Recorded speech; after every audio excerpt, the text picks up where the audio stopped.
Fala galera, antes de começar o corte, lembrar vocês aí que a Betfair é patrocinadora do Futebolaço Podcast e a maior parceira da história do Clube de Regatas Vasco da Gama. Vascaíno aposta lá na Betfair, quem não é vascaíno também pode apostar lá. Lembrando que tem que ser maior de 18 anos e apostar com responsabilidade, tá? Não vai aí se comprometer, isso não é renda extra, é só um entretenimento. Você pode ganhar, mas também pode perder, beleza? Betfair, parceira do canal Futebolaço Podcast. Agora vamos pro corte. Agora falando de futebol ainda sobre o Payet, porque para mim eu acho que de fato isso foi um fechamento de um ciclo, e aqui eu vou fazer talvez o último ou um dos meus últimos comentários sobre o Payet no Futebolaço Podcast, mas agora falando do campo. Dieguinho, qual é o balanço que você faz sobre a passagem do Dimitri Payet? Foi um balanço, na minha opinião, frustrante, até um pouco do carinho, ou um carinho importante que ele tem de uma parcela da torcida, na minha opinião, e todo mundo tem o direito de ter o sentimento que quiser, mas a leitura que eu faço, tem gente que gosta do carinho, tem carinho pelo Payet muito mais por uma carência absurda de ter alguma coisa para se agarrar, já que não dá para ganhar título. O Vasco não ganha agora, com o título gaúcho do Internacional. O Vasco é o clube brasileiro dos grandes que tem o maior jejum de anos sem título. O Vasco completa, ou melhor, se terminar 2025, porque o ano não acabou, se o Vasco não conquistar nenhum título, o Vasco vai completar 9 anos sem gritar é campeão, tá bom? Então, tem muita gente que se apega a qualquer coisa, é um jogador, enfim. Então, eu vejo às vezes uma certa idolatria ou um certo carinho para jogadores como Payet e Coutinho, muito mais naquela coisa de ter um pseudo-ídolo, ter uma figura emblemática de nome, midiática, para eu chamar de minha. Mas, sendo bem sincero, o Payet nunca jogou futebol aqui para ele merecer o carinho que eu vejo algumas pessoas tendo por ele. E aí vamos fazer recapitular a passagem dele aqui. Ele chega em 2023 acima do peso, vinha de um tempo aí inativo, quase 6 meses já sem atuar. Pela idade dele é natural, ele tá um pouquinho em cima do peso. É muito louvável ele ter topado o desafio de vir ao Vasco, com baita de um salário, diga-se de passagem, mas ele veio pro Vasco quando o Vasco era lanterna do Campeonato Brasileiro. O Vasco com dificuldade de contratar, alguns jogadores dando não ali. E ele topou, abraçou o projeto, veio inclusive com um contrato aí de quase 2 temporadas. Então, isso é legal. A torcida recebeu ele com muito carinho. Aeropayet, mais de 5 mil torcedores do Vasco lotaram o aeroporto. Eu era um dos que estavam lá, inclusive, cobrindo o evento. Cheguei lá de madrugada, saí de lá já de manhã. Ele não conseguiu se firmar como titular em 2023. Se você pega ali, salvo engano, ele fez 17 jogos, 16 jogos. Ele jogou quase o retorno inteiro. E a maior parte dos jogos o Payet foi reserva. Ele, inclusive, à época, ainda jogava de ponta esquerda. Naquele sistema ali que o Ramon Dias usava, era um 4-3-3 com um volante, né, na frente da zaga e 2 volantes meia saindo para construção. Era Zé Gabriel tomando ali a frente da zaga e Paulinho e Praxedes. Praxedes pela esquerda, Paulinho pela direita. Eram os meia volantes do Vasco aqui. E aí o Payet jogava de ponta esquerda. Quando o Payet ia pro banco, jogava ali pelo aquele lado o Rossi. Quando não jogava o Rossi, jogava o Marlon Gomes. Então havia um rodízio. Teve até partidas do Paulinho ser deslocado para jogar ali na ponta, pro Payet ter um encaixe e entrar no time. E ele foi sim decisivo em 2 jogos. O jogo do América Mineiro, que ele, faz um golaço de falta, e o jogo do Fortaleza.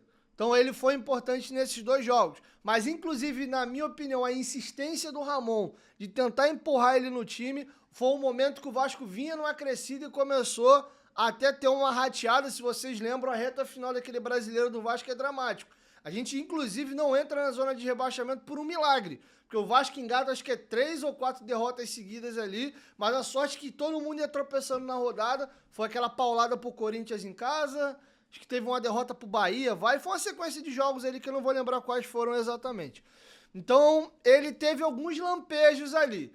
De maneira surpreendente, o Payet entra em 2024, meu amigo, cheipadaço, magro, fino no peso, Falei, pô, irmão, o cara fez isso nas férias. Porra, ele tá querendo mesmo. E aí o Vasco faz aquele torneiozinho amistoso lá no Paraguai, vai?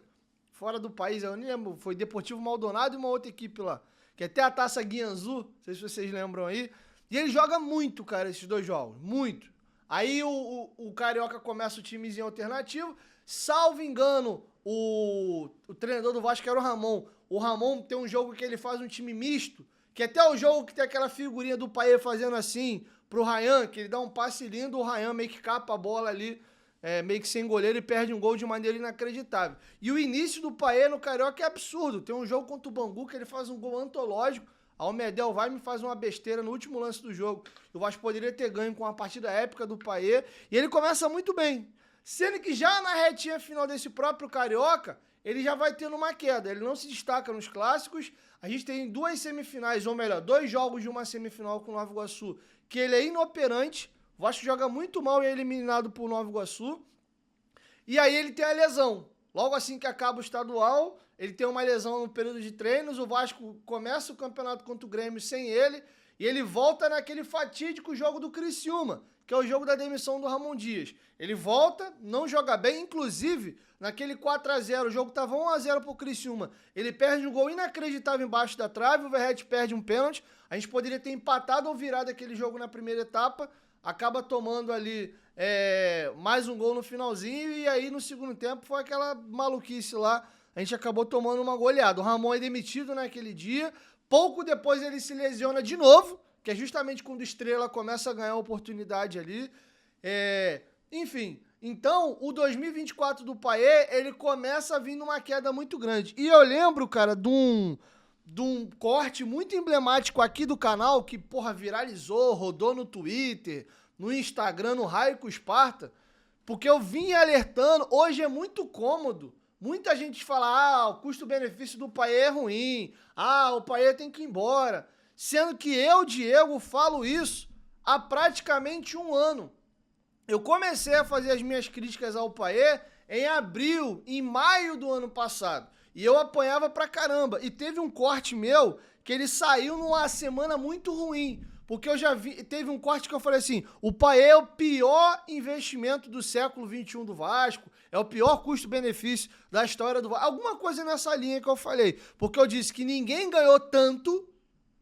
E o Coutinho não tinha sido contratado ainda, tá? Era o primeiro jogador do Vasco na história ganhando mais de R$1 milhão.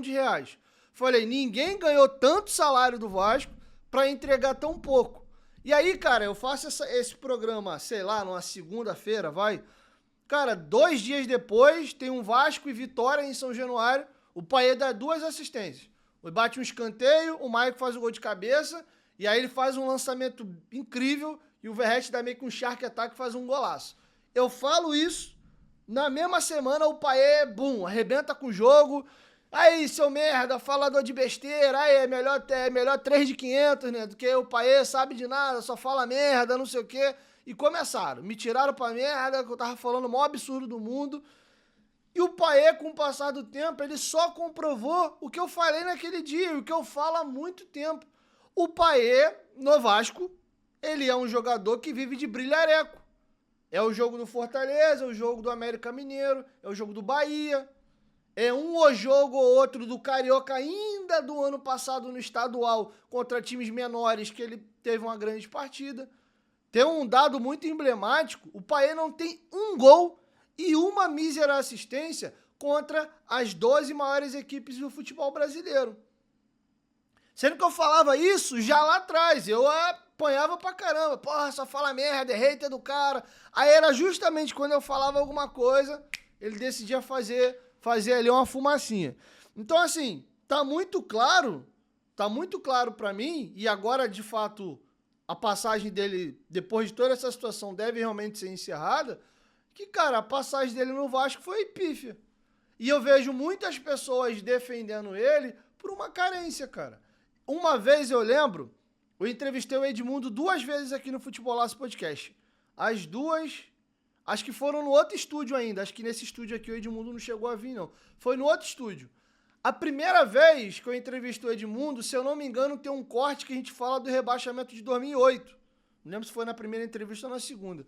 E tem quando eu comento com ele desse rebaixamento, eu falo que se o Moraes continua e não vai pro Corinthians, o Vasco não caía. E o Edmundo até meio que me repreende. Ele, desculpa aí, mas o teu ídolo não era isso tudo, não. Porque eu, como adolescente à época, a minha primeira referência no Vasco foi o Moraes. O meu jogador favorito no Vasco era o Moraes.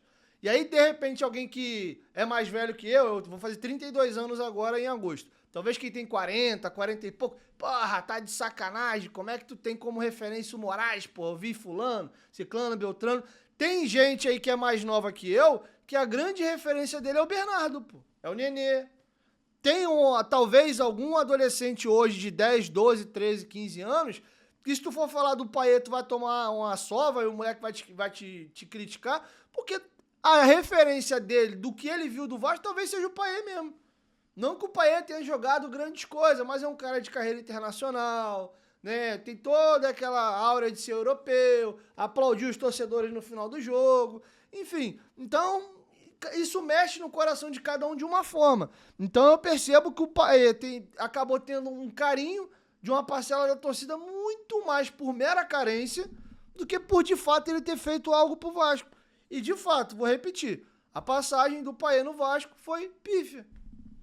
Não foi legal. O Betão do Charla, ele também esteve aqui no podcast, e no ano passado, bem no começo do ano, o Payet começa o Carioca bem, tava rolando esse papo, porra, quem é melhor, Payet ou Arrascaeta? Payet ou Arrascaeta? Cara, não dá pra comparar a carreira do Payet com a Arrascaeta. Um foi um jogador de renome internacional, jogando Eurocopa, né, Premier League, Campeonato Francês, o outro tem uma carreira absurda no Brasil. Né? Até na própria seleção dele, na maioria das vezes, ele é reserva.